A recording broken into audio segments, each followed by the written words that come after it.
Después de ahí pasamos a la unidad 5. De la unidad 5, por supuesto en la unidad 4, de nuevo, tienen que resolver tanto las preguntas de orientación como los ejercicios. Las preguntas de orientación les van a ayudar para lo que es la parte del examen teórico, ¿no? Teórico práctico en realidad. Y después de la unidad 5, recuerden que nosotros solo vamos a ver equilibrio. Entonces, todo lo que corresponde al equilibrio, que es a partir de la pregunta 4, ¿sí? A partir de la pregunta 4. Bueno, y después la última unidad, que es la unidad 7, la unidad de contaminación.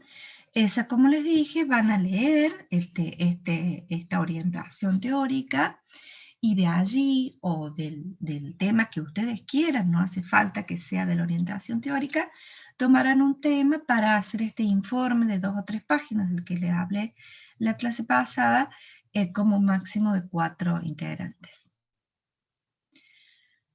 ¿Alguna duda con respecto a esto? Profe, una consulta. Sí, sí. Sí, ¿El parcial entonces sería el 10 de noviembre? Sí. Pues, Sí. Ya vamos a ver si con respecto al tema, si la armamos grupos o no armamos grupos, o lo hacemos todos juntos, y ahí fijamos la hora. Ya eso lo van a ir sabiendo con la profe de práctico. Recuerden que la clase que viene no van a tener conmigo, van a tener martes y viernes práctico, porque nosotros ahora ya terminamos, digamos, todo lo que iría de teórico en el parcial. Y al martes siguiente, creo que es martes 27, todavía no está claro si van a tener o no clase. Bueno, lo van a ir viendo por la autogestión. Por favor, estén siempre conectados a la autogestión para ir viendo todo lo que tengamos que ir comunicándoles, ¿sí? Ya sea de horarios o de lo que sea. También con respecto al informe y al trabajo, lo publiqué también en autogestión, que ese trabajo tiene que estar listo para cuando se corrija el parcial. Es decir, como máximo, ese mismo 10 de noviembre, tendrán que subirlo, como suben de la misma manera que suben el material para el parcial. Bueno, vamos a empezar entonces ahora. Vamos a seguir con lo que habíamos arrancado en la clase pasada de equilibrio.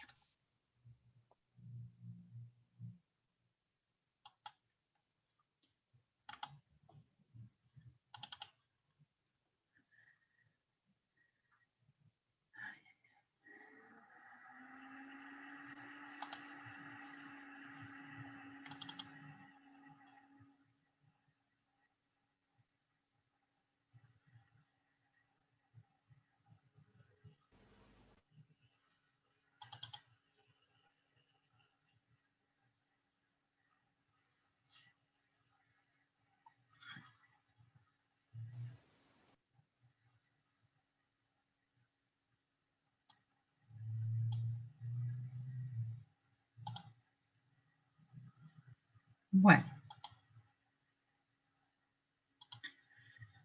habíamos quedado en modificaciones de equilibrio. ¿Se acuerdan que habíamos discutido qué pasaba cuando un sistema se encontraba en equilibrio y qué pasaba cuando de alguna manera lo alterábamos? O aumentando o bajando la temperatura, la presión o el volumen, o agregando o sacando productos o reactivos. Y nos habíamos enfocado primero a ver qué pasaba cuando agregábamos o sacábamos de ese sistema que estaba en equilibrio productos o reactivos. ¿Se acuerdan que habíamos dejado unas definiciones para que las pensaran un poquito? Habíamos dicho que el sistema, cuando estaba en equilibrio y lo sacamos de alguna manera de equilibrio, por el principio de Ley-Letellier, tiende a volver a una nueva posición de equilibrio, lo cual no significa que sea exactamente el mismo equilibrio con las mismas cantidades, pero sí tiende a reaccionar para Hola amigos, mi nombre es restablecer un Genofonte y os nuevo doy la bienvenida a equilibrio. una nueva entrega de la serie de videotutoriales dedicada al software de grabación de escritorio Entonces, OBS ¿qué Studio. Le pasa vamos a dedicar el cuando programa al asunto del aumentamos o audio. Tanto con el audio como con el disminuimos vídeo, OBS se reactivo comporta de una forma muy producto? profesional y tiene un montón de ¿Qué opciones. Esto es dijimos? bueno y Que malo la al mismo K tiempo. no Lo bueno es que la varía, porque flexibilidad lo que nos único ofrece que OBS a la hora altera de en configurar cada el audio nos permite equilibrio hacer es la cosas realmente muy temperatura. locas. Podemos hacer básicamente lo que se nos La ocurra K en no cuanto a varía. conexiones, cómo podemos introducir fuentes de Entonces, audio para hacer una grabación ¿qué final. pasa? Lo Cuando malo que tiene nosotros esto tenemos es que ese puede ser un poco sistema complicado, en especialmente si no entendemos equilibrio cómo y plantea la altera configuración de audio una este programa. Y además concentración de hay bastantes reactivo opciones. producto, Esta además es la parte más simple, la del audio. Ya veremos que con el vídeo la cosa se complica desaparece aún ese más. Vamos a equilibrio. echarle un vistazo a OBS. Vamos a Entonces, el como les 2.0. dije, el Aquí tengo mi sistema va pantalla a de configuración de tender OBS. a Y otro vamos a ver un poquito equilibrio, por a encima un cómo nuevo se comporta. equilibrio, En OBS hay que va varias a formas de ser configurar el distinto al audio. Digamos que está la anterior, forma pero va a sencilla y la ser forma un poco más un complicada. nuevo Para la forma equilibrio. sencilla tenemos que meternos en las tripas de configuración de OBS. Y Y en audio, hasta en este que apartado de aquí, podemos habíamos seleccionar la frecuencia de analizado muestreo. En primer lugar, qué podemos seleccionar entre pasaba si 44,1 kHz y aumentábamos 48. Yo os reactivos, recomendaría por aquí que ejemplo, o seleccionaseis también habíamos 44,1. analizado No por qué nada, sino porque pasaba tengo comprobado que la si mayoría de videocámaras aumentamos no profesionales graba producto. con esta frecuencia. En principio, En si teoría, 48 es lo aumentamos que te da mejor reactivos, calidad, ¿qué o pasa? mejor Que el dicho, lo que te sistema permite va a luego editar el vídeo tender, con mayor si calidad. Digamos que sería el hubo equivalente al algo rango que dinámico en aumentó, fotografía. No el obstante, sistema va a bueno, yo no tender edito demasiado mis archivos para de audio, por lo cual a mí restablecer el 44,1 me parece equilibrio, bien. Esta es la ese calidad de CD, digamos. algo Y esta sería la que calidad de edición que se utiliza mucho en aumentó, grabación de vídeo que profesional, tiende a donde se edita bajar. mucho el audio después. Así que os lo dejo a vuestra ¿Y elección. Sí que os cómo recomiendo que hacemos para que si un estáis introduciendo reactivo diversas que fuentes de audio aumentó en tienda a vuestras bajar? producciones, que tengan todos ¿Cómo el hace mismo el rango, ¿vale? Que tengan todos la sistema? misma frecuencia, porque si no podría haber problemas luego en el momento de la edición. Yo lo dejo en 44,1. En ¿Mm? cuanto a canales, yo lo dejo aquí ¿Cómo marcado en hace el estéreo. sistema Y después para tenemos eso todas que estas opciones de aquí. aumentó? Bien, esta es De la forma alguna simple de manera editar las tiende a entradas de audio en bajar. OBS. Ese Digo que es la forma simple reactivo, porque ese con esta forma no reactivo tenemos que tocar aumentó. nada más. Simplemente ¿Cómo elegiríamos hace el dispositivo de audio sistema de para que escritorio y tienda a la salida bajar? correspondiente. En este caso yo tengo Y estas bueno, tres, va a el HDMI, que es el sonido que está saliendo de mi tarjeta gráfica reaccionar video por el HDMI, justamente el monitor de audio para interno es lo que está tratar de saliendo por mi bajar tarjeta el de sonido, la reactivo integrada dentro y de la dar placa, todo. y este monitor of XDU, bla, Y así se restablece un nuevo equilibrio donde decimos que la reacción se va a desplazar para restablecer ese equilibrio de izquierda a derecha.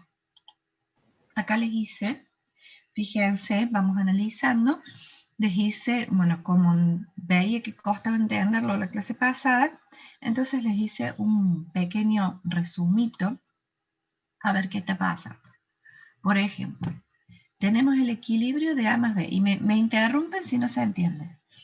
Tenemos el equilibrio de A más B, donde tenemos una constante. Esa constante es el producto de las concentraciones de los productos al coeficiente estequiométrico, en este caso 1, sobre el producto de las concentraciones de los reactivos elevado a su coeficiente estequiométrico, que en este caso también es 1. ¿Qué pasa si en este equilibrio, cuando el sistema alcanza este equilibrio, yo aumento la concentración de A, del reactivo?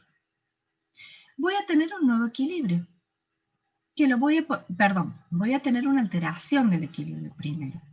Primero el equilibrio se alteró.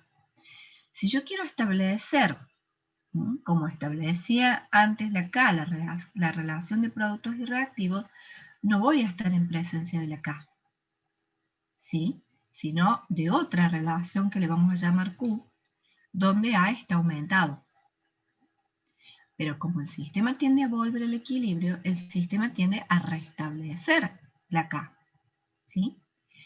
Si yo aumente A, esta relación va a ser menor. Esta relación va a ser menor. Entonces, si esta relación es menor, ¿qué va a pasar? Tenemos que tratar de alguna manera que aumente. Para aumentar, ¿qué va a tratar de hacer el sistema?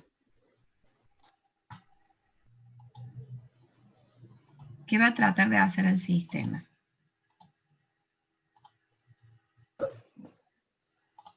Aumenta el producto. Va a tratar de, para bajar A, aumentar el producto. Para bajar A, aumentar el producto. ¿Y cómo?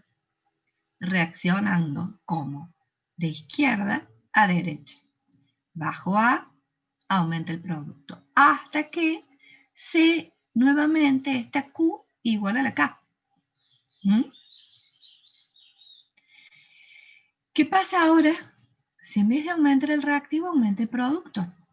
Yo tenía un sistema en equilibrio y le agregué algo de producto. Si le agregué algo de producto, ¿qué pasa? Si quiero establecer una relación nuevamente, esa relación de nuevo va a diferir de la K, pero va a ser ahora mayor, porque aumente producto, ¿sí? Va a ser ahora mayor. Entonces, ¿cómo hace ese sistema para ahora que esa Q sea igual a la K? O sea, volver a restablecer ese equilibrio, porque la K no se debe alterar, a no ser que haya cambiado la temperatura. Entonces, como la Q es mayor, la Q esta tiene que disminuir para igualarse acá. ¿Cómo disminuye? ¿Cómo disminuye?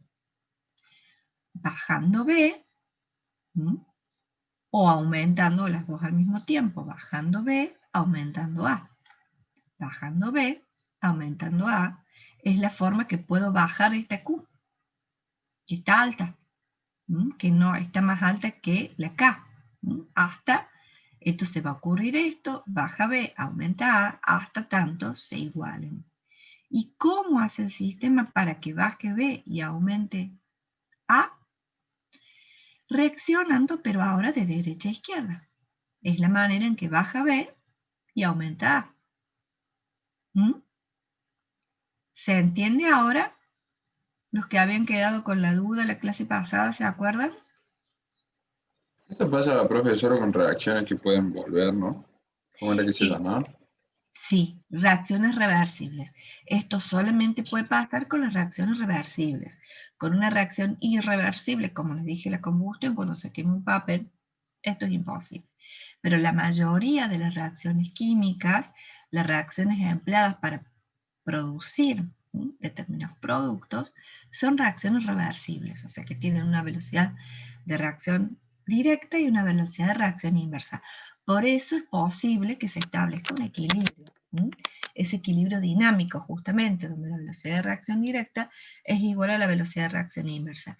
En ese equilibrio, una vez que llegó la reacción a ese equilibrio, nosotros podemos alterarlo. De alguna manera, podemos alterarlo para manejarlo o manipularlo como nosotros queremos. Por ejemplo, fíjense, ¿cómo haría si yo en un sistema que tengo un equilibrio, yo digo, bueno, ahora yo quiero obtener más producto? ¿Qué le haría desde el punto de vista sin alterar la temperatura? ¿Qué le podría hacer este sistema? Yo quiero obtener B. Entonces, ¿qué hago? Si yo quiero obtener B en ese sistema que ya quedó en el equilibrio. Ya está en el equilibrio. Si no hago nada, no se mueve. O sea, lo que obtuve de B, lo obtuve de B. Pero ¿cómo lo puedo manipular para obtener más B? ¿Cómo lo podría manipular para obtener más productos? ¿Qué es lo que me interesa? Desde el punto de vista de reactivos o productos, ¿qué podría hacer? Cabe aclarar que estas dos situaciones que planteamos son exactamente inversas si yo en vez de aumentar A, la disminuyo. Entonces esto va a ser lo inverso. Y si en vez de aumentar B, lo disminuyo, esto va a ser lo inverso. Entonces, si yo quiero aumentar B en el equilibrio, una vez que llegue al equilibrio, quiero hacer algo para ir a un nuevo equilibrio donde tenga más B. ¿Qué haré? A ver qué les parece, desde el punto de vista de agregado de reactivos o productos. De agregado o sacado, ¿no? Sí. A ver quién estaba por hablar. ¿Qué les parece que haremos? Reacciona para la izquierda. Claro, pero ¿qué hago? Si yo quiero tener más B, yo quiero Aumentar tener la más B. temperatura. Si yo quiero tener más B, quiero que ocurra esto, ¿no? Porque Entonces yo quiero aumenta. tener más B. Aumento A. ¿O qué otra opción puedo tener? Aumento A, está bien, le agrego reactivo. Entonces, si le agrego reactivo, el sistema va a reaccionar de izquierda a derecha y va a producir más B. ¿Y qué otra opción también tengo? Si quiero que la concentración de B aumente, ¿qué puedo hacer? ¿Agregar reactivo o qué? O sacar producto. Fíjense, si yo saco producto, disminuyo producto, esto es lo contrario. Esto es lo contrario. Y también la reacción se va a desplazar de A a B. Entonces, si yo quiero favorecer la reacción, si yo quiero obtener más producto B, ¿qué voy a hacer? O aumento el reactivo o saco producto del sistema de reacción. Para que eso es lo que va a estimular para que la reacción se produzca de izquierda a derecha y esté produciendo B. ¿Se entiende? ¿Alguien no entiende que tengamos que explicarlo de nuevo?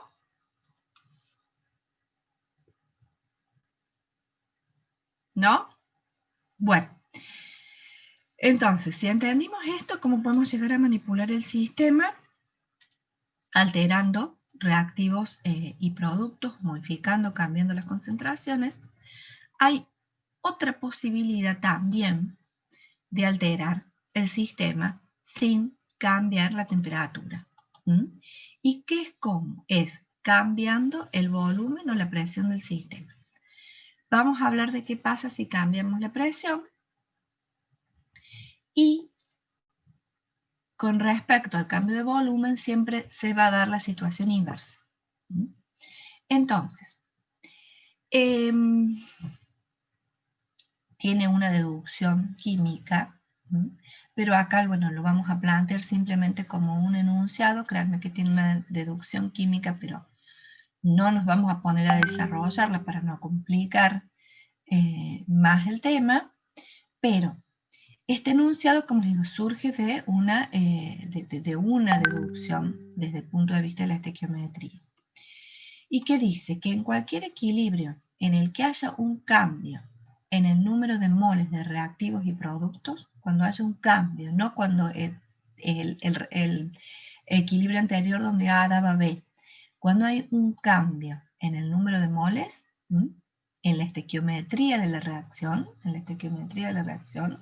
o sea, yo tengo un mol de A que da un mol de B más un mol de C, o sea, 1 que da 2. Al aumentar la presión o disminuir el volumen, como les digo, juegan a la inversa, el equilibrio se desplaza hacia donde haya menos número de moles. ¿Qué significaría acá? Que si yo en este sistema, con esta estequiometría de la reacción, yo aumento la presión, el equilibrio se va a desplazar hacia la izquierda. O sea, un aumento de presión va a favorecer que se produzca reactivo. Y yo, para favorecer el producto, ¿qué tendría que hacer? Disminuir la presión. Al aumentar el volumen o disminuir la presión, el equilibrio se desplaza hacia un mayor número de moles. Lo que estamos diciendo. O sea, cuando yo aumento presión o disminuyo el volumen, desplazo el equilibrio hacia donde el sistema tenga menos número de moles, que sería en este caso hacia los reactivos. Es decir, si yo quiero favorecer que en el equilibrio haya más producto A, voy a aumentar la presión. Y si yo quiero favorecer que en el equilibrio haya más B o C, voy a disminuir la presión. Entonces es muy importante que tengan nuevamente una reacción estequiométricamente balanceada para poder jugar con esta variable.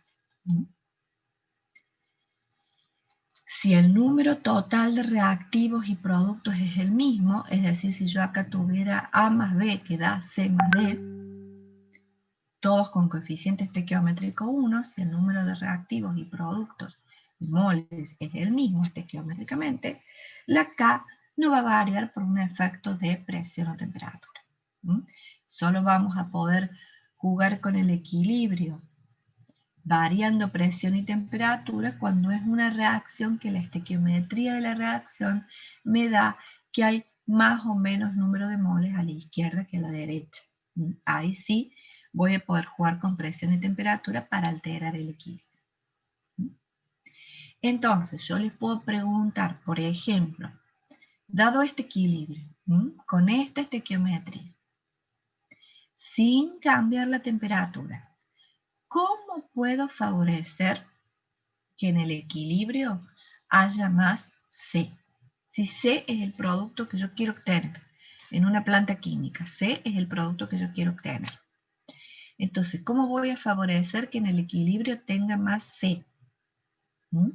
Manipulando reactivos o productos o manipulando presión o temperatura. ¿Cómo voy a favorecer que tenga más C? O bien, extrayendo del sistema productos, ya sea B o C, cualquiera de los dos, extrayendo el sistema productos, agregando el sistema reactivos, bajando la presión o aumentando el volumen. Esa sería la respuesta de las posibilidades para yo poder tener más C en el equilibrio. ¿Se entiende hasta acá?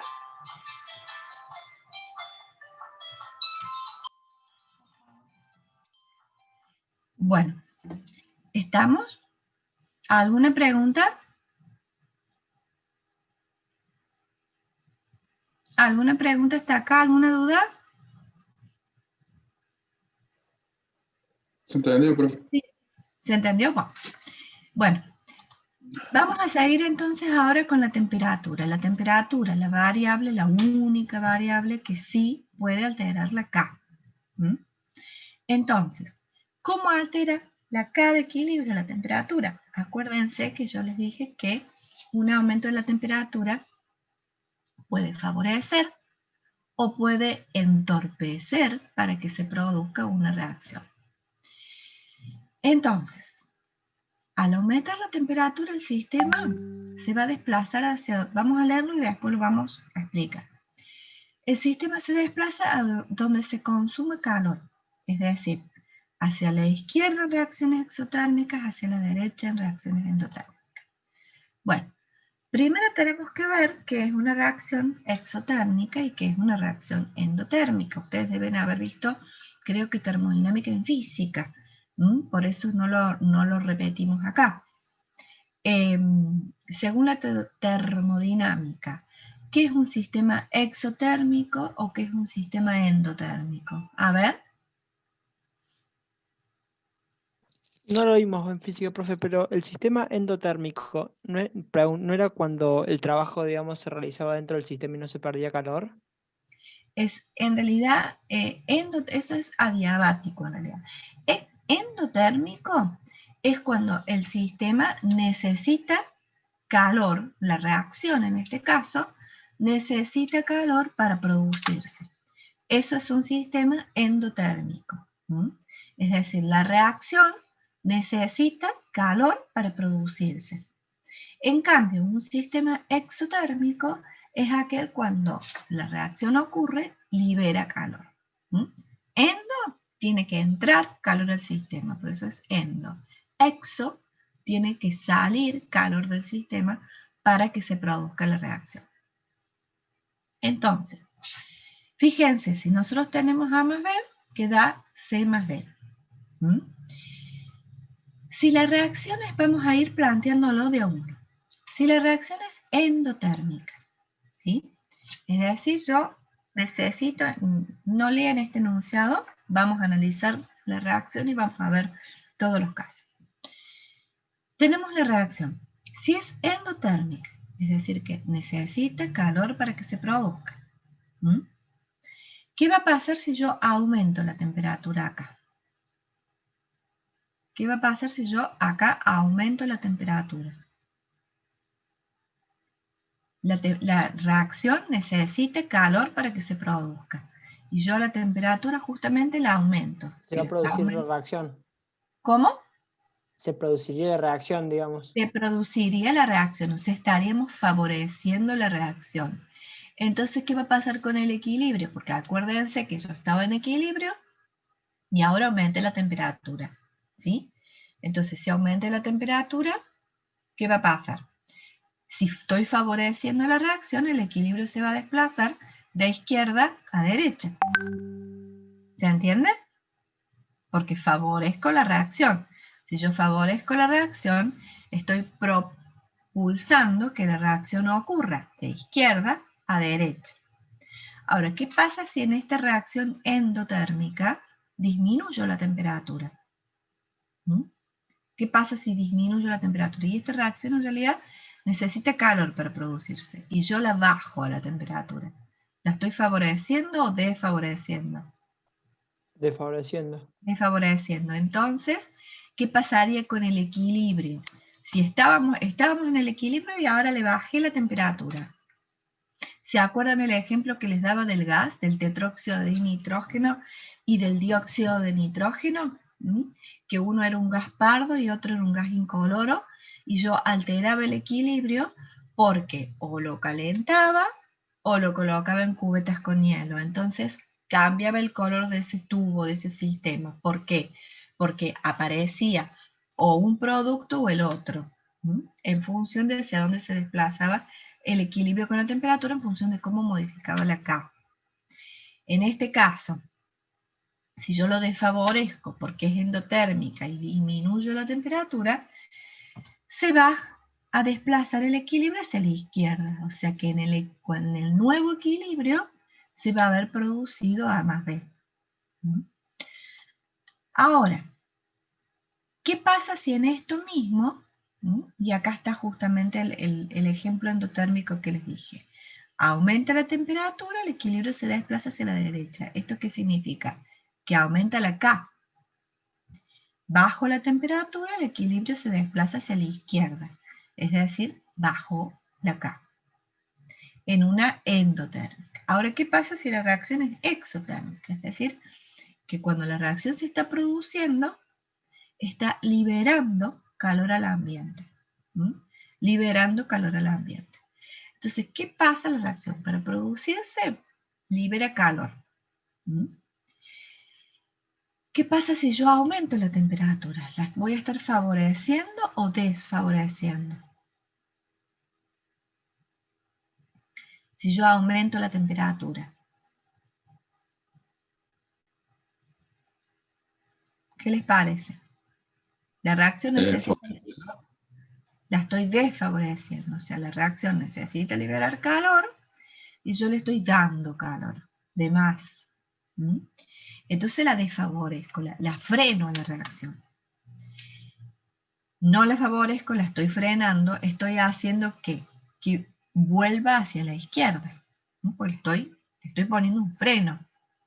Estoy haciendo que vuelva hacia la izquierda, que el equilibrio se desplace hacia la izquierda. Estoy bajándole acá.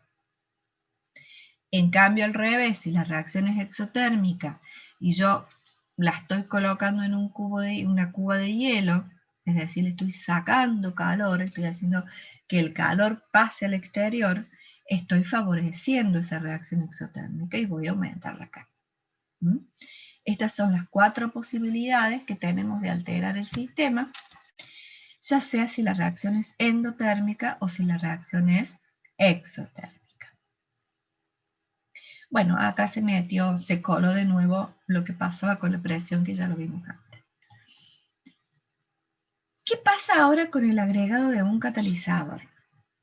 ¿Qué es un catalizador? Nosotros este año no vemos la parte de cinética porque, bueno, desde la reprogramación de la cátedra se sacó la parte de cinética, pero acuérdense que nosotros habíamos visto, que por eso se los dije cuando vimos que comenzamos a ver equilibrio, que un sistema en el estado inicial, cuando yo tengo A más B, y supongamos que C más D es 0 en un sistema inicial, el sistema avanza a una determinada velocidad, avanza hasta alcanzar ese equilibrio.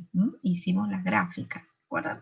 Avanza hasta alcanzar ese equilibrio, con una velocidad que depende de cada sistema hasta que alcanzo ese equilibrio donde las concentraciones de reactivos y productos se mantienen constantes. Bueno, esos sistemas, y voy a tratar de volver a la gráfica, que me cuesta, pero voy a tratar de volver a la gráfica para que lo veamos un poco mejor, ya que no lo hemos visto en cinética. Acá. Este sistema estaba inicialmente, puse reactivos a reaccionar, comenzó a reaccionar, disminuyeron los productos, disminuyeron los reactivos, aumentaron los productos, hasta que llegamos a un tiempo que llamábamos tiempo de equilibrio. ¿Qué pasa si yo agrego en este sistema un catalizador? ¿Qué es un catalizador? ¿Habrá alguien escuchó hablar de un catalizador alguna vez? Los catalizadores de los autos, por ejemplo. No sé bien qué es, profe, pero ¿no acelera el tiempo en el que se va, digamos, a llegar al equilibrio? Disminuye el tiempo. Claro, digamos, sí, disminuye el tiempo. Disminuye el tiempo. Exacto, o sea, ¿qué es un catalizador? Es una sustancia que se puede agregar a la reacción en pequeñas cantidades, que no es reactivo ni producto, es decir, que no se consume en la reacción, pero que tiene la posibilidad, si es un catalizador positivo, de aumentar la velocidad de la reacción. Reacciones que a lo mejor demoran en producirse una semana, por decirlo de esta forma, se producen o se alcanza ese equilibrio en una hora. Y ese es el efecto que tiene un catalizador. Es un sólido que no va a alterar la posición de equilibrio. No va a alterar la posición de equilibrio. Lo único que va a hacer es que este equilibrio se alcance antes, se llegue acá, a este punto, pero ahí, en este tiempo. ¿Sí? Eso es lo único que hace, lo único, y no tampoco, que hace un catalizador, es decir, disminuir el tiempo en que un sistema alcance el equilibrio. Por ejemplo, como les decía, se han escuchado hablar de los catalizadores de los autos, y acá nos vamos a mezclar un poquito con lo que es la unidad de contaminación ambiental. Ustedes saben que los autos, en este momento, en la actualidad, todavía continúan quemando combustibles fósiles. Es decir, los combustibles fósiles constituyen una fuente, es la fuente de energía, a pesar de los esfuerzos, ¿no es cierto?, que se hacen para, mundialmente para encontrar energías alternativas. Por ahora, la mayor fuente de energía son los combustibles fósiles. La mayoría de los autos, salvo en algunos países, autos eléctricos o autos a hidrógeno, por ejemplo, o con pantallas solares, la mayoría utiliza combustibles fósiles. Esos combustibles fósiles, ¿de qué están compuestos principalmente? De carbón, Y ese carbón en la combustión se quema, ¿sí? Se quema, se produce dióxido de carbono que va a la atmósfera, da lugar al calentamiento global, que, bueno, que lo podemos ver en la unidad de contaminación, y si alguien quiere tomar ese tema, bienvenido. También esos combustibles fósiles tienen, y en menor medida, digamos, porque está cada vez más regulado, pero tienen nitrógeno y tienen azufre. ¿Y qué pasa cuando se quema el carbono? Se produce dióxido de carbono que va a la atmósfera y con todas sus consecuencias. También se queman estos compuestos nitrogenados o sulfurados, dando lugar a los dióxidos de azufre o dióxidos de nitrógeno, óxidos de azufre y nitrógeno, que también son altamente contaminantes. Entonces, ¿qué hacen los catalizadores? Estos óxidos, ¿sí? Estos óxidos de azufre y nitrógeno, sobre todo los óxidos de nitrógeno, es posible que a las temperaturas de combustión se transformen en nitrógeno y oxígeno. Es posible, ¿sí? Pero el tiempo en el que se alcance ese equilibrio es muy alto en condiciones normales. Entonces no alcanza a descomponerse ese óxido y llega a la atmósfera cuando sale por el escape como óxido de nitrógeno altamente contaminantes. Si nosotros colocamos en ese de escape a la salida de los gases de combustión, donde todavía estamos en una alta temperatura, un catalizador tal que es capaz de acelerar el tiempo a la que esa descomposición de los óxidos de nitrógeno ocurre, podemos llegar a que gran parte de esos óxidos de nitrógeno no sean liberados a la atmósfera, sino que se transformen antes, por la ayuda de ese catalizador, a oxígeno y nitrógeno. Y ese es el principio de funcionamiento de los catalizadores en los caños de escape. Estos catalizadores pueden, por esos mismos productos de reacción, por el carbono sobre todo, el carbono particulado, envenenarse. Entonces, por eso es que se recomienda, no sé si han escuchado hablar también, que cuando se hacen los service de los autos a un determinado tiempo o kilómetros, se tiene que cambiar el catalizador también. ¿Alguien ha escuchado hablar de esto o nunca? Del catalizador de los autos. Bueno, averigüen ahora un poquito más y es eso. Es eso, ¿sí? Es ese el catalizador. Lo que hace es permitir la descomposición de algunos gases de combustión que son tóxicos antes que lleguen a la atmósfera. Entonces, en definitiva, ¿qué hace un catalizador? Un catalizador puede disminuir el tiempo con el que el sistema va a llegar al equilibrio, pero nunca va a alterar la posición de equilibrio. Eso es muy importante y es pregunta de parcial, pregunta de examen. Nunca un catalizador va a alterar la posición porque no se consume en la reacción. Así como entró a la reacción, sale. Lo único que puede ocurrir es esto, justamente, que por algunos productos de la reacción se envenene y disminuya su capacidad, digamos, su eficiencia, ¿sí? Pero no se va a consumir. Con un simple tratamiento o con un cambio de catalizador, la reacción vuelve a tener el 100% de la eficiencia, es decir, alcanzar el equilibrio en el menor tiempo, pero nunca cambiar la posición de equilibrio. ¿Alguna duda con respecto a esto? Que estamos repasando los temas por ahí. ¿Puede surgir alguna duda?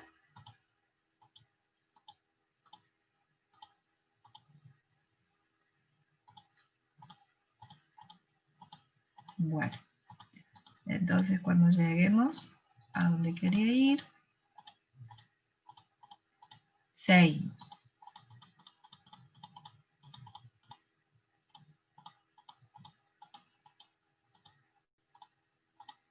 Entonces hemos visto cómo establecemos cómo escribimos la constante, hemos visto cómo escribimos la constante, cómo la escribíamos si el sistema era homogéneo o era heterogéneo, y después pudimos ver qué factores pueden modificar esa posición de equilibrio, o sea, cómo yo podría manipular un sistema en equilibrio para modificar esa posición de equilibrio. Con cambio de concentraciones de reactivos y productos, con la presión, con el volumen y con la temperatura finalmente que modifica la K. Y el catalizador disminuyendo el tiempo en el que se alcanza el equilibrio, nada más que eso. Bueno, ahora vamos a ver el último tema, que continuamos en equilibrio, pero es otro tipo de equilibrio. Ya no es un equilibrio químico, es decir, ya no se produce, no se va a producir una reacción química, sino que se va a producir una disolución. Y un poco este tema viene a colación o pegadito al tema de soluciones. Se evalúa también juntos, ¿sí? El problema de soluciones trae también a colación este problema de equilibrio en solubilidad. Para ello vamos a empezar definiendo qué son ácidos y qué son bases. ¿Qué son ácidos? A ver, ¿alguien conoce algún ácido? ¿O conoce alguna base o hidróxido? Esto lo hemos visto cuando vimos formación de compuestos al principio, ¿no? Y nomenclatura. A ver, nómbrenme algún ácido.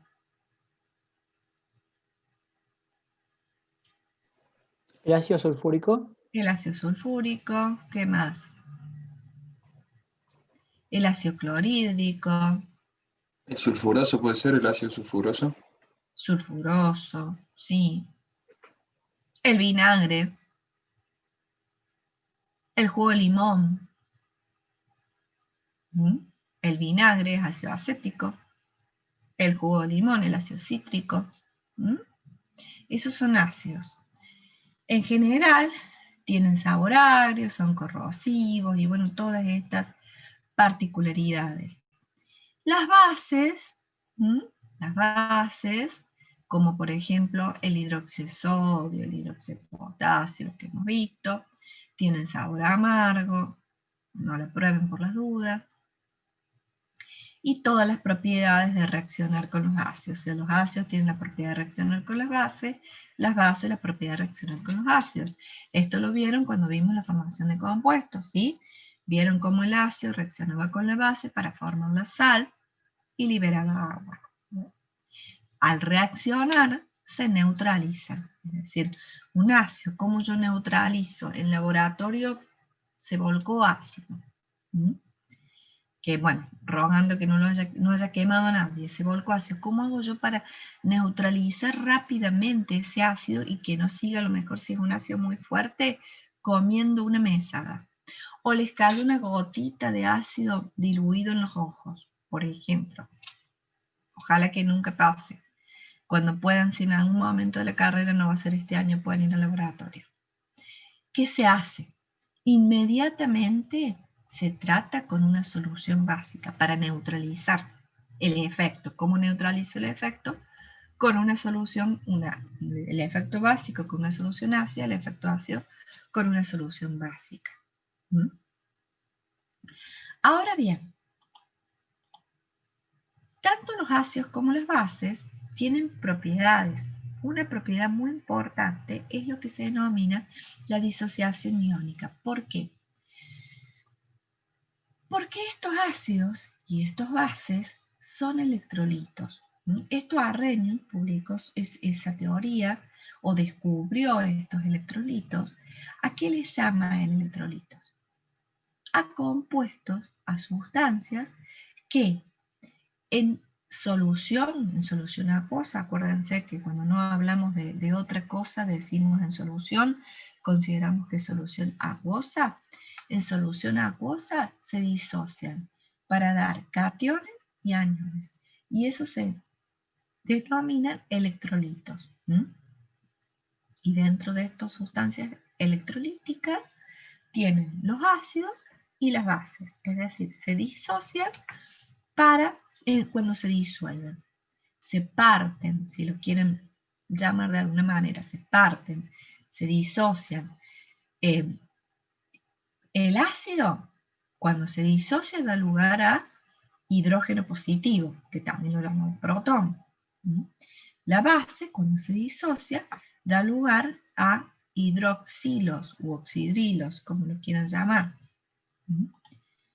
¿De qué manera? Fíjense, acá tenemos un ácido. Cuando se disuelve, ¿qué pasa con el ácido? Se parte, ¿sí? Se disocia. Da lugar al anión, que es el ácido. Por ejemplo, si es el ácido clorhídrico, será el cloruro, ¿sí? Y el catión, que es el protón o el ion hidrógeno, que se le llama también. Ion hidrógeno. El ácido sulfúrico, fíjense, da que es el sulfato. Fíjense de dónde ustedes tienen la tabla de aniones y cationes para formar los compuestos.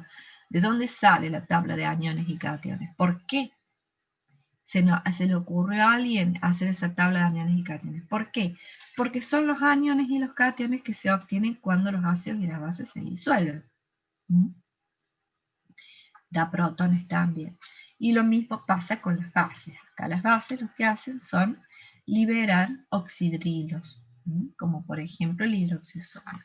Se parte, libera el catión sodio y el oxidrilo. Esto siempre y cuando, por supuesto, estemos en solución, o sea, en el medio haya agua. ¿Y por qué agua? Fíjense. Porque da la casualidad que los ácidos y bases son todos compuestos polares. Entonces, ¿qué hace el agua? Justamente, reaccionar con los dipolos y poder solvatar. Poder solvatar al catión, al anión, y dar lugar a esta disociación de ellos, ¿sí? Es una disolución como la que vimos, acuérdense cuando vimos fuerzas intermoleculares, porque el cloruro de sodio se puede disolver en agua. Sería la misma pregunta de que por qué el hidróxido de sodio se puede disolver en agua. Porque el agua puede, por ser polar, interaccionar con catión y anión, y entonces disolver, partir de alguna manera, dada la polaridad del agua. Ahora bien, en esta reacción de disociación también podemos establecer equilibrios. Por eso les digo, seguimos con el tema de equilibrio, pero ahora ya no es un equilibrio químico, no ocurre una reacción, no hay un producto que se transforme en otro, pero sí hay una disociación. Antes de continuar con los equilibrios de disociación, también tenemos que saber, y lo demuestran las experiencias, que el agua, la propia agua, el agua en agua, también es capaz de disociarse. Entonces también se puede establecer una constante para esta reacción. Si el agua puede también disociarse. Por supuesto, la disociación es muy leve, es muy leve, muy baja, pero también puede el agua disociarse. ¿Cómo yo establezco un equilibrio para esta reacción? De esta manera. ¿Sí? Protón por OH, agua al cuadrado. Ahora, recuérdense que habíamos dicho cuando establecíamos la escala de equilibrio, que los líquidos puros no entraban. Por lo tanto, la constante verdadera real, que se denomina K-Water, que es el producto de disociación del agua, es el producto de los protones por los oxidrilos. Esta constante, que se denomina justamente la K-Water, la constante del producto de disociación del agua, es el producto de la concentración de protones por oxidrilo en agua pura, es la concentración de protones por oxidrilos. Marca la constante de disociación del agua, de esta reacción que ocurre en el agua a una determinada temperatura. Entonces, como todas las constantes de equilibrio, a una determinada temperatura tendrá un valor, como la de todas las reacciones que hemos visto. A una determinada temperatura va a tener un valor. ¿Cuál es ese valor? A 25 grados, y miren acá el segundo, lo que está en verde, el valor es de 10 a la menos 14. Ese es el valor de la constante de disociación del agua, es decir, de la constante de equilibrio para la disociación del agua. Ahora bien, si estamos hablando de agua pura, si estamos hablando de agua pura, ¿sí? Donde no tenemos ninguna alteración, la concentración de protones y la concentración de oxidrilos va a ser igual, porque en la disociación es 1 a 1. Entonces va a ser igual la concentración de protones que la concentración de oxidrilos, y va a ser 10 a la menos 7, ¿sí? Porque 10 a la menos 7 por 10 a la menos 7 es 10 a la menos 14, que es la constante. Por lo tanto, en el caso del agua, a 25 grados, ¿sí? La constante de disociación del agua es 10 a la menos 14, y como es una constante justamente, se va a tener que mantener, aun que nosotros querramos variar esa posición de equilibrio. ¿Qué quiero decir? ¿Cómo yo puedo variar la posición de equilibrio? De la misma manera que lo vimos antes. ¿Cómo podría yo querer variar la posición de este equilibrio, cuya constante es de 10 a la menos 14? O aumentando la concentración de protones acá. Si aumenta uno, disminuye el otro. Exactamente. O aumentando la concentración de protones con la cual baja la de oxidrilos, y entonces estaríamos en presencia de una solución ácida, ¿sí? O aumentando la concentración de oxidrilos y por ende bajando la de protones, en tal caso estaríamos en presencia de una solución básica. Cuando la concentración de protones y oxidrilos es la misma, la solución es neutra. Entonces, a partir de esta constante, nosotros podemos medir si una solución es ácida, es básica o es neutra. Si ustedes tienen agua con limón, por ejemplo, yo sé que la constante es la misma. A esa temperatura, de la concentración de protones y oxidrilos va a ser 10 a la menos 14. Entonces, según quién sea más alto, si la concentración de protones o la de oxidrilos, tendré si la solución es ácida o básica, ¿sí? Ahora bien, entonces, si la concentración de protones aumenta, disminuye la de oxidrilos, lo mismo que dijo recién su compañero, para que siempre el producto, como es una constante, sea 10 a la menos 14. Ahora bien, acuérdense que estamos hablando de 10 a la menos 7, 10 a la menos 14, o sea, siempre vamos a estar hablando de números, ¿sí? Que van a tener varios 0, 7, 14 hacia la izquierda, o sea, de números bastante engorrosos si nos manejamos con estos números para caracterizar si una solución, es decir, ¿cómo yo sé que una solución es ácida? Bueno, porque la concentración de protones va a ser mayor que 10 a la menos 7, ¿sí? ¿Cómo sé que una solución va a ser básica? Cuando la concentración de oxidrilos va a ser mayor que 10 a la menos 7. Pero siempre es un número, son números exponenciales. Entonces, lo que se ha pensado, alguien lo pensó, no tiene ninguna justificación química, sino que es un arreglo conceptual, es definir un número que me indique la acidez o la basicidad de una solución en función de estas concentraciones, pero que sea un número más razonable, un número entero o decimal, pero dentro de los números razonables. Entonces, y se definió de esa manera, solo de esa manera, el concepto de pH, definido como menos el logaritmo de la concentración de protones. Entonces, cuando el agua era pura, cuando el agua era neutra, cuando la concentración de protones es 10 a la menos 7, el pH es 7. Y de acá viene el concepto de pH. Cuando, digamos, una solución tiene pH 7, es porque la concentración de protones y oxidrilos es de 10 a la menos 7 y la solución es neutra. Ahora, ¿qué pasa si yo en esa solución le agrego unas gotas de limón, por ejemplo? Le agrego vinagre. ¿Qué voy a hacer? O le agrego clorhídrico o sulfúrico a esa agua pura, neutra, que estaba en equilibrio.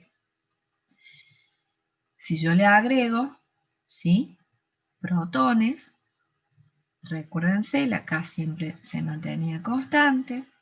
¿Qué hice yo? Aumentar la concentración de protones a 10 a la menos 7, con el cual va a bajar la de oxidrilo. Si yo utilizo esta fórmula, acá el pH ahora va a ser menor que 7. Si yo, esto es, la concentración de protones es mayor, por ejemplo, 10 a la menos 6, ¿sí? Por ejemplo, 10 a la menos 6, entonces el pH va a ser 6. Va a ser menor que 7. Y siempre que el pH me dé menor que 7, la solución va a ser ácida. La solución va a ser ácida. ¿Qué pasa ahora cuando una solución es básica? ¿Sí? Es decir, cuando la concentración de protones es menor que 10 a la menos 7. Cuando la concentración de protones es menor que 10 a la menos 7, entonces el pH va a ser mayor que 7. Y la solución va a ser básica.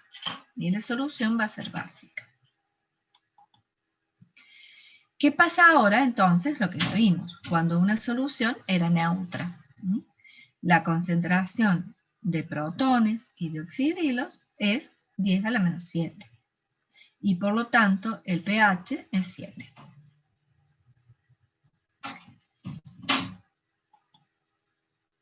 En todos los casos, como les dije, la K-Water es una constante de 10 a la menos 14. Entonces, con estas relaciones podemos caracterizar unas soluciones con números simples, con números que varían de 1 a 14, con números bastante simples. Entonces, acá tienen, justamente vamos a ver algunos ejemplos, ¿no? El agua destilada, pH 7. El agua destilada, el pH 7. ¿Qué pasa cuando qué ejemplos tenemos que estamos por debajo? El jugo de limón, por ejemplo. La cerveza, ¿sí? Estamos con pH por debajo de 7. La leche, fíjense, la leche también es cercana a 7, pero es cercana a 7, pero estamos ahí. Es decir, estamos bastante cerca de 7. Y ya, ¿dónde tenemos soluciones? Estamos hablando ahora acá de soluciones con pHs superiores a 7. Por ejemplo, en la sangre, en el agua de mar, fíjense. Amoníaco, una solución de amoníaco, ya es una solución bastante básica, ¿sí? Con pH, fíjense, de cerca de 12.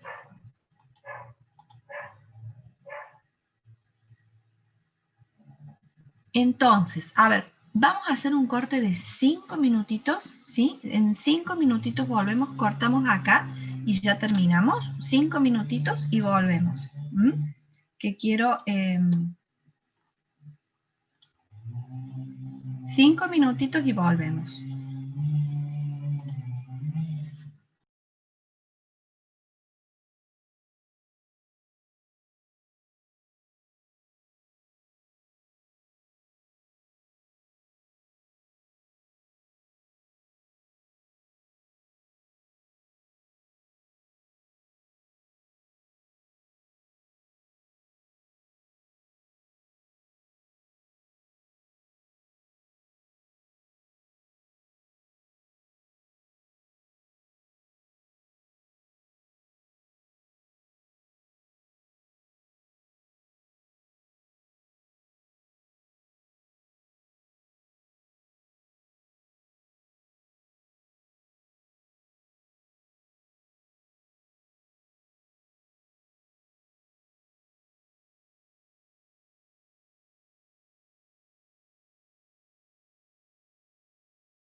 Bueno, acá volvemos. Volvemos para terminar.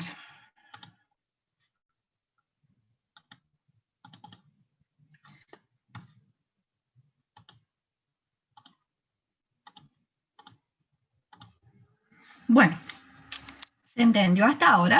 ¿Se entendió este tema de pH? Como yo les dije, este tema de pH va a estar muy relacionado con lo que es soluciones.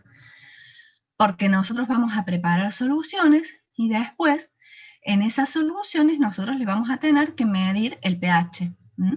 Vamos a tener que ver si al final prepara una solución ácida, básica, o la solución es neutra. Entonces acá tenemos distintos ejemplos de cómo podemos tener una solución. Y ahora el último temita que nos queda es ver si estos electrolitos o estos ácidos o estas bases son ácidos o son fuertes. ¿Son fuertes o son débiles? ¿Son ácidos fuertes, ácidos débiles? ¿O son bases fuertes o bases débiles? Entonces, ¿cómo puedo hacer yo esto?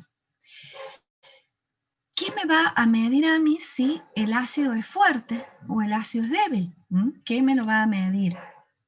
¿Qué les parece a ustedes? Recuérdense que cuando teníamos el equilibrio, esa K a nosotros nos determinaba si teníamos mucho producto o poco producto, mucho reactivo o poco reactivo, en la K de equilibrio. ¿Qué les parece acá en esta K, que es la disociación? ¿Qué nos va a medir? ¿Qué les parece? A ver, alguien que se arriesgue. ¿No? ¿Dan ahí? Bueno, en realidad, si yo tengo una K de disociación fuerte, una K de disociación alta, ¿sí? ¿Qué es lo que nos va a permitir? ¿Qué nos va a decir esto? Esto nos va a decir que yo tengo gran disociación, ¿sí? Que tengo una alta disociación. Porque la K, ¿qué nos daba? ¿Se perdieron ya? ¿Qué nos daba la K-Water? El producto de los protones por el producto de los oxidrilos. ¿La disociación del agua en agua, profe? ¿Cómo? ¿La disociación de agua en agua puede ser? ¿O estoy perdido? La K-Water nos da la concentración de protones. Volvemos. Nos da la concentración de protones por la concentración de oxidrilos, ¿sí? Eso mide K-Water. Entonces, si yo al medio le agregaba ácido, ¿sí? ¿Qué pasaba acá? Si yo al medio le agregaba ácido, voy a tener que la K no se va a alterar, y por lo tanto el pH va a ser menor de 7. Cuando le agrego base, el pH va a ser mayor que 7. Esa era la K-Water, ¿sí? La que a una determinada temperatura no se modifica. Hasta acá llegamos con la K-Water. O sea, ¿qué es lo que me va a decir? Que yo tenga mayor concentración de protones, ¿sí? Me va a decir que el sistema es ácido. Menor concentración de protones, que el sistema es básico. Ahora bien, yo también puedo establecer, independientemente de la K-Water, yo puedo establecer una K de equilibrio de la disociación. ¿Qué significa? Si yo tengo este ácido, ¿sí? Esta es una semireacción, digamos, porque lo que hace es partirse. Entonces yo puedo decir que la K de equilibrio para esta disociación es el producto de cloruro por el producto de protones sobre el producto de ácido clorhídrico, ¿sí? ¿Qué pasa? Cuando esa constante sea lo más alta, ¿qué me va a estar indicando? Que voy a tener mayor disociación. Si yo establezco ahora una K, al igual que establecía una K para un equilibrio, establezco una K para una disociación. Esa K, ¿qué me va a indicar? Que cuanto más alta está más disociado. En ácidos, entonces así tenemos electrolitos fuertes, ya vamos a ver un ejemplo de acá. Electrolitos fuertes son aquellos que la K es muy alta, que están, podemos decir, totalmente disociados. Y después los electrolitos débiles, como son el clorhídrico, como son el hidroxisodio, Y después es un electrolito débil,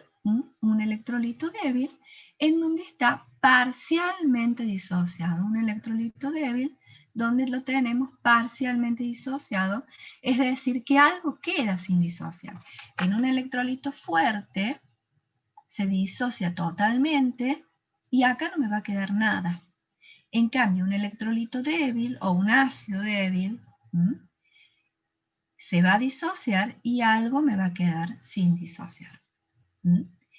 La K de disociación, al igual que la K de equilibrio antes, lo que me va a dar es cuanto más alta es porque tengo más producto.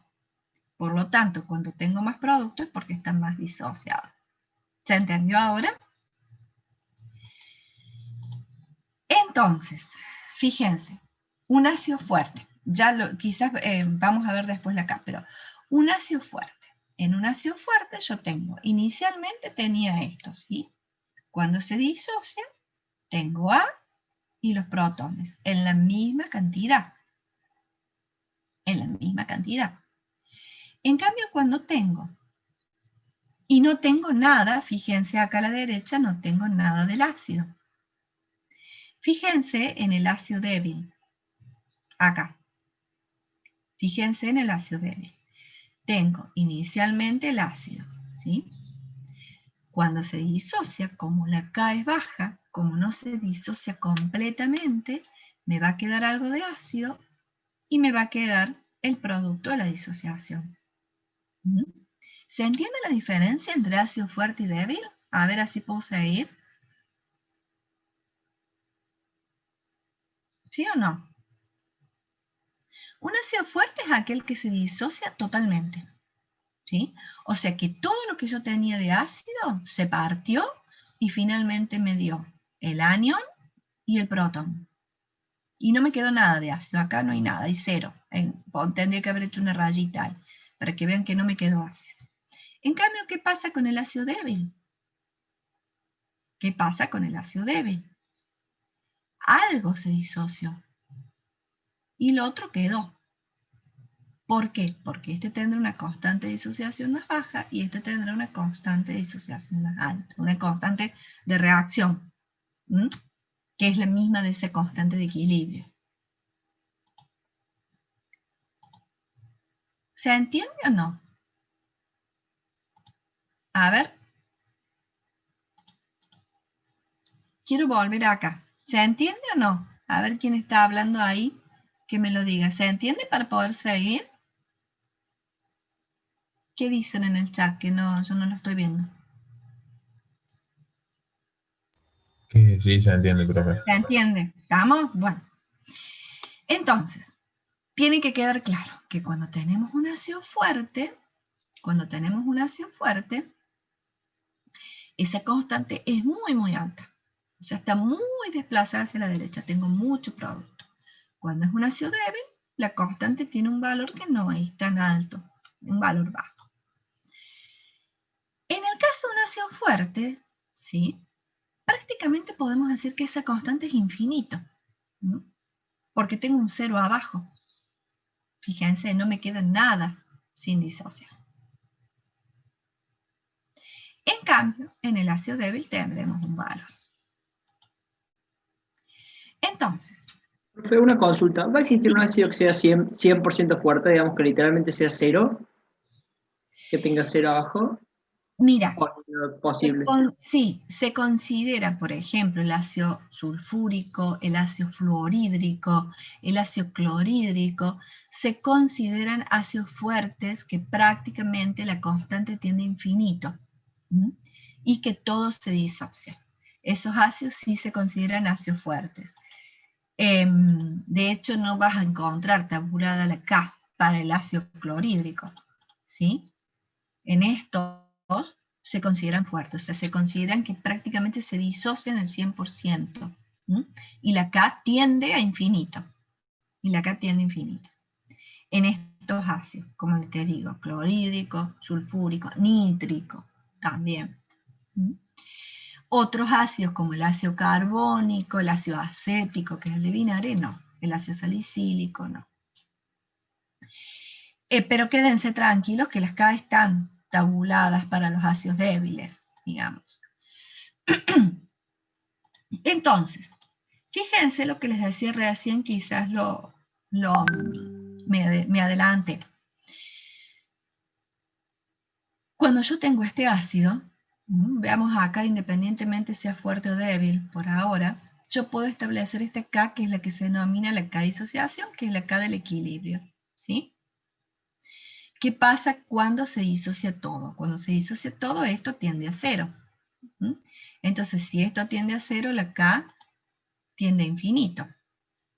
Esta es la constante de disociación. La K tiende a infinito.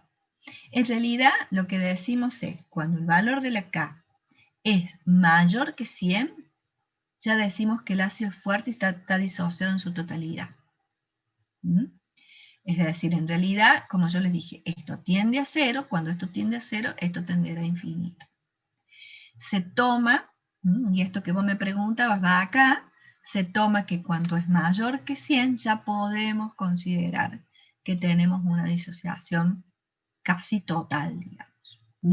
Y cuando es menor que 100, me va a quedar algo acá en el denominador sin disociar.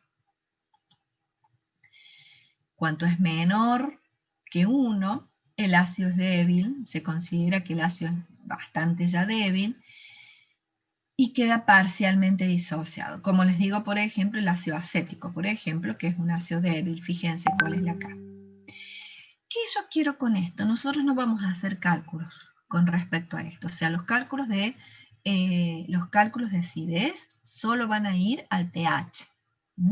Nosotros con esto no vamos a hacer cálculo porque no nos vamos a entrar en las K de los ácidos débiles, ¿sí? Porque involucran varios cálculos. Nosotros nos vamos a quedar con que analizando o haciendo problemitas de ácidos fuertes, en donde consideramos que la K tiende a infinito, es mayor que 100, de manera que está todo disociado, y entonces nos vamos a quedar con esos cálculos, solamente con esos cálculos.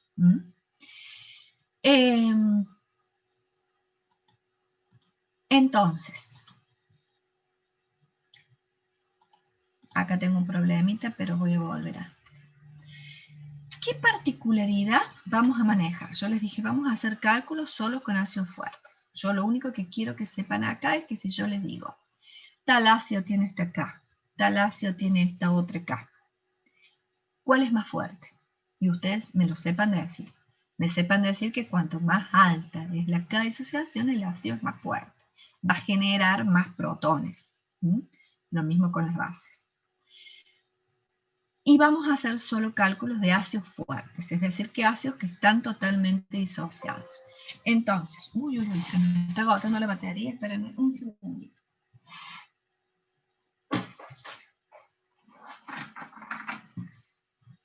Pienso que es inagotable, pero se agota. Entonces, con qué particularidad nos vamos a manejar ahora considerando que solo tenemos ácidos fuertes? ¿Qué es lo importante y es lo que nos va a facilitar las cosas? Esto que tenemos acá a la izquierda. ¿Sí? Yo, por ejemplo, les puedo preguntar, ¿cuál es el pH de una solución de clorhídrico 0,2 molar? ¿Sí? ¿Cuál es el pH de una solución de clorhídrico 0,2 molar? ¿Y ustedes qué me van a decir? Yo para calcular el pH necesito la concentración de protones, necesito la concentración de iones hidrógenos. Y usted me está dando la concentración de clorhídrico 0,2 molar. Pero les estoy diciendo que el ácido es fuerte. ¿Qué quiere decir? Que si les estoy diciendo que el ácido es fuerte, les estoy diciendo que la concentración de protones es también de 0,2 molar. Fíjense, porque se disoció todo. ¿Se entiende esto? Entonces, esto con los ácidos fuertes nos facilita las cosas. Con los ácidos débiles necesitamos manejarnos con las K y no los vamos a hacer. Hasta en este curso no lo vamos a hacer. Entonces, en definitiva, Hola Juan Cruz, ¿cómo Lo andas? único que vamos a hacer No he son podido hacerlo porque he problemas estado de en este tipo reposo. para calcular el pH. Yo después les voy a Por mandar un ejemplo, audio. una solución de clorhídrico 10 a la menos 3 molar, que indica que la concentración de protones es 10 a la menos 3 molar. Que la concentración de protones es 10 a la menos 3 molar, y con eso ya puedo calcular el pH de esa solución. Considerando que son ácidos fuertes. Y con esto terminamos. A ver, ¿quedó alguna duda? ¿Quedó algún punto oscuro, un punto gris que no se haya entendido? Entonces, en definitiva, ¿qué vemos como resumen? ¿Qué vamos a ver en el equilibrio en solución? Primero, considerar que tenemos electrolitos. Esos electrolitos que son aquellas sustancias que se pueden disociar en una solución acuosa. Disociar dando el anión o el catión y el protón o el oxígeno, según sea un ácido o una base. Se disocia. También yo sé paralelamente que el agua pura puede disociarse con una constante de disociación muy baja que es 10 a la menos 14. Pero ¿qué me hace esto? Esto me hace que yo sepa que la 10 a la menos 14 es una constante. Y si yo altero ese equilibrio agregando ácido o agregando base, la constante se mantiene, entonces yo puedo calcular el pH de esa solución. El pH, que es la medida de la acidez, determinado como menos el logaritmo de la concentración de protones. ¿Sí?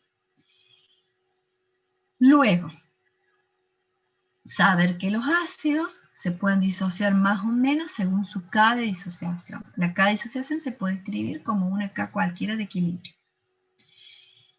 Productos arriba, reactivos abajo. Cuando son ácidos fuertes, consideramos que se disocian totalmente, que esa K tiende a infinito, está definido como mayor que 100, pero decimos que la K tiende a infinito cuando se disocia totalmente de manera que no queda ácido sin disociarse en solución. Entonces la concentración de protones es igual a la concentración inicial del ácido. Y después los ácidos débiles son los que no se disocian totalmente, por ende tienen un valor para la K, definido como ácido débil, como aquellos donde el valor de la K es menor que 1. Y eso es todo. Entonces, ¿qué vamos a calcular? Vamos a calcular pHs de soluciones. Y tenemos que saber que el valor de la K me indica la fuerza, pero solo vamos a hacer los cálculos con los ácidos fuertes. ¿Alguna duda que haya quedado de esto o de alguna otra cosa? ¿No?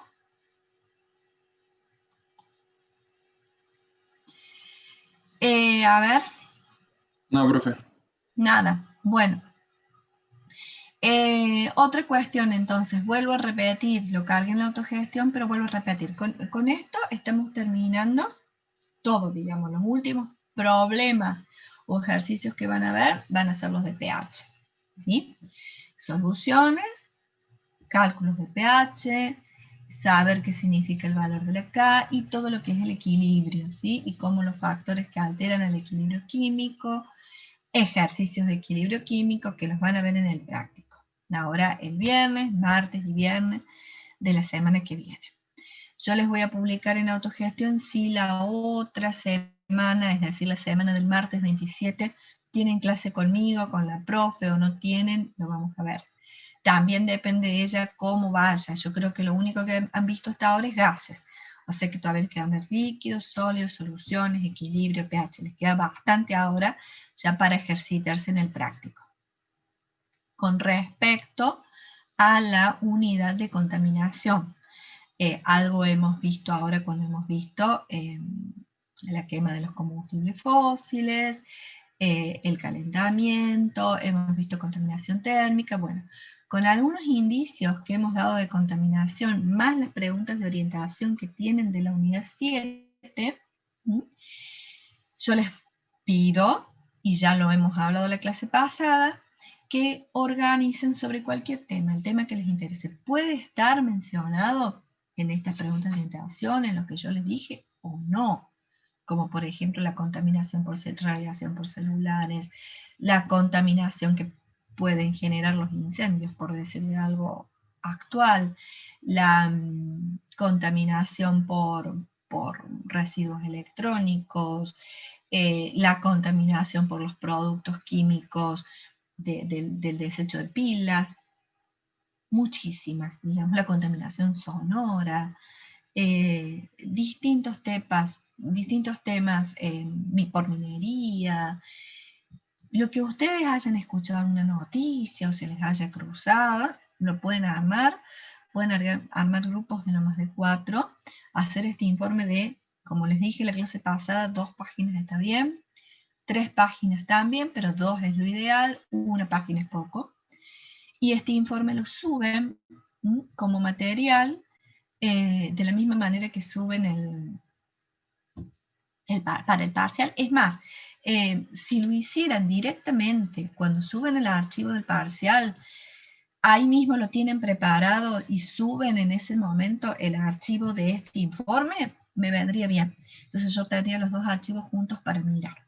Yo miraría el parcial y miraría esto. Así que sí, les aconsejo eso, ya le voy a decir a la profe también que les diga. Es decir, cuando ustedes suben, van a estar en el parcial el 10 de noviembre, suben el PDF del parcial, tienen preparado el archivo de este informe y lo suben también. Así tengo los 2 archivos juntos ahí para ver. ¿Lo suben todos o lo sube uno del grupo? Lo suben todos. Les voy a pedir que lo suban todos. Entonces yo cuando le evalúo a cada uno, veo, tendrán la carátula con el nombre de todos, pero lo estoy viendo y no tengo que estar buscando el del otro. O sea, prefiero que lo tengan todos y que lo suban todos.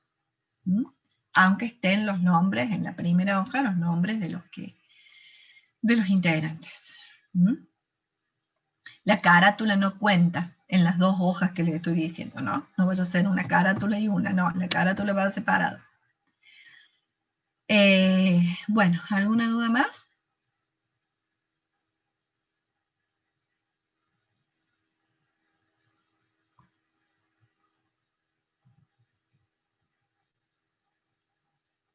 ¿Nada más?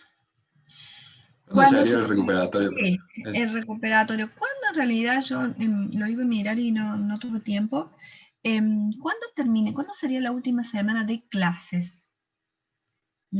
Esa semana la del parcial. Del 8 de noviembre. Creo que la última semana de clases es la del 6, el día del parcial. parcial. Esa es la última de clases específica. Claro, el 13 es el último día de clase. La del 8. La del 8 entonces, sí. El 13 es el último día de clase. El recuperatorio Claro, podría no, ser... a ver, sí, claro, la del 9. El recuperatorio podría ser el 10, que es El martes, 13. creo. O el 13. No, el 10 es el parcial. No, pero el 10 es el parcial. Y el 13 claro, podría no. ser el recuperatorio. El 10 es el parcial. El 10, 11, 12, el 13. Sí, el tema es que para los que tengan que recuperar el 13 van a ser 3 días nomás. Y tampoco vamos a alcanzar, no sé si voy a alcanzar con la corrección, capaz que sí, pero sí, va a tener que ser el 17, no queda otra. Sí, sí. El parcial va a tener que ser el 17. Y después la semana de examen, ¿cuándo es? ¿Esa misma o la siguiente? El primer turno. El primer turno. ¿Esa semana es la semana de examen, la del 17? No. Del 30, claro. El 15, no entiendo. ¿Cuándo es la semana de examen? ¿La semana del 16? ¿La semana esa? O sea, terminan las clases y ahí nomás es el examen. ¿Están seguros? No sé. Bueno, ¿sí? Bueno, como siempre. Como siempre nos ponen los turnos de examen de manera que el primero no se puede aprovechar. Los turnos de examen son recuperatorios. Bueno, pero no va a quedar otra a no ser que los que tienen que recuperar quieren recuperar el viernes 13. A mí me parece no, a mí me parece mejor tomar el martes, sí. No queda otra. Sí, el viernes 13 no va. Y adelantarles el parcial tampoco puedo. Tampoco puedo, a no ser que sea el viernes el parcial, a no ser que el parcial en vez de ser, porque la otra, el parcial tendría que ser el día viernes, es decir, el viernes 10, el viernes 13 el parcial. A ver, no, el viernes 13 no, el viernes 6. el viernes 6. El viernes 6 para que el viernes 13 sea el recuperatorio y entremos dentro. Sí, el viernes 6 sería mejor. La verdad que el viernes 6 sería lo mejor para el parcial. Entonces así, al viernes 13 podemos hacer el recuperatorio. Total, chicos, tienen mucho, la verdad que tienen mucho tiempo porque ya hemos terminado el teórico y hoy es justamente un mes antes. Hoy es 13. Y yo les estoy diciendo el viernes 13. O sea, de acá al viernes 13. Yo prefiero que sea el 10. Parcial. Sí, ¿saben lo que pasa? Es que desde la cátedra no me van a dejar tomar el recuperatorio, o sea, no me van a dejar tomar el recuperatorio esa semana. Ahora que lo estoy pensando. Porque nos exigen el cierre. Nos exigen el cierre antes nos exigen las notas y el cierre antes del primer turno de examen, desde la secretaría académica y desde Pero si el parcial es el 6, el recuperatorio sigue siendo esa semana. Por eso, esa semana está bien. Esa semana está bien, pero después la semana de examen es la siguiente. Entonces yo ese fin de semana tengo que cargar todo para que el día lunes ya esté cerrado. ¿Y no podemos hacer parcial el 10 y el recuperatorio el 13? Y que estoy perjudicando a los que hacen recuperatorio. Pero en el chat todo el mundo, no sé, los que escriben en el chat dicen que...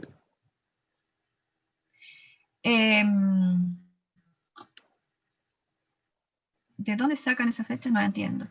Miren, yo no tengo problema. La verdad que yo no tengo problema, pero el recuperatorio no puede pasar del 13. Ese es el problema. El recuperatorio no puede pasar del 13. Y yo la verdad que corrigiendo 100 parciales es probable que la nota se las dé el jueves. Porque no da la cabeza ni las manos para corregir 100 parciales más otros 100 de otro curso de 200 en un día. Es imposible en estas circunstancias. Realmente yo no tengo problema, pero como les digo, yo no tengo problema, pero el 13 no me puedo pasar del 13 recuperatorio. Para yo poder pasar, voy a tener que estar todo ese fin de semana corrigiendo para poder el lunes tener las notas cargadas, que es lo que me piden antes de los turnos de examen.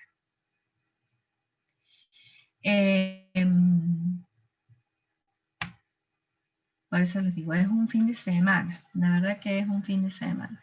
Déjenme hablarlo con la profe, cómo va, y yo les digo. Mejor dicho, se los dice ella el viernes. Yo lo hablo con la profe ahora y se los dice ella el viernes. A mí me parece que lo más saludable es sí que sea el 6. Que sea el 6, cosa que puedan hacer el recuperatorio el 13, porque si no, del 10 al 13 es realmente las notas no creo que estén para el 11, no creo que estén para el 11. Yo lo intento, pero no creo que estén para el 11.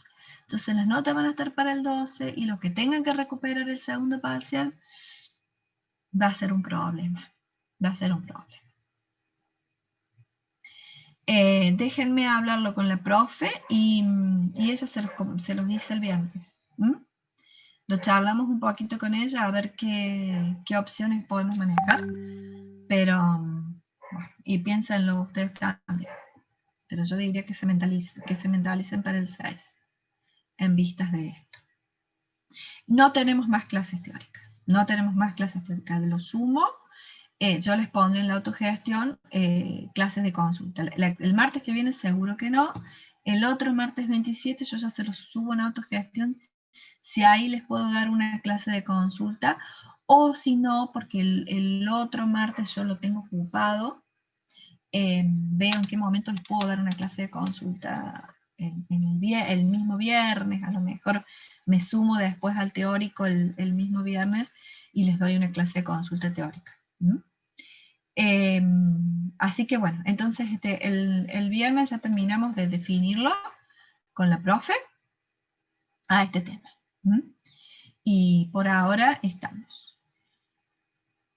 Se mantienen en contacto con la profe, cualquier cosa de teórico, si necesitan la consulta, como yo les digo, el viernes, si el parcial es el viernes 6, cualquier viernes, después de la clase del teórico, del práctico, perdón, yo les puedo dar consulta para el parcial. No voy a poder los martes. ¿Se acuerdan que yo había querido cambiarles el horario porque los martes no puedo dar más? Bueno, este es el último martes que puedo darles.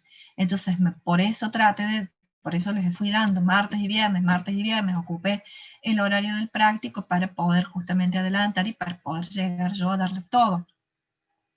Entonces, lo que quedaría es una consulta del teórico, y esa consulta del teórico la puedo hacer un día viernes que me acople cuando la profe termine su clase. Bueno, nos vemos entonces uno de estos viernes para la consulta. Y seguimos en contacto con la profe. Profe, ¿puede preguntar Sí. en la cátedra si se deja perder la primera mesa de examen? Digamos, porque de todas formas yo creo que la mayoría ni se presenta esa primera mesa porque está recién terminado el año. Ya lo vamos a ver. La verdad que yo tengo que pasar las notas, pero ya lo vamos a ver. Ya el viernes ya tendré una respuesta la profe. Así que bueno, entonces el viernes terminamos de definir. Nos vemos entonces.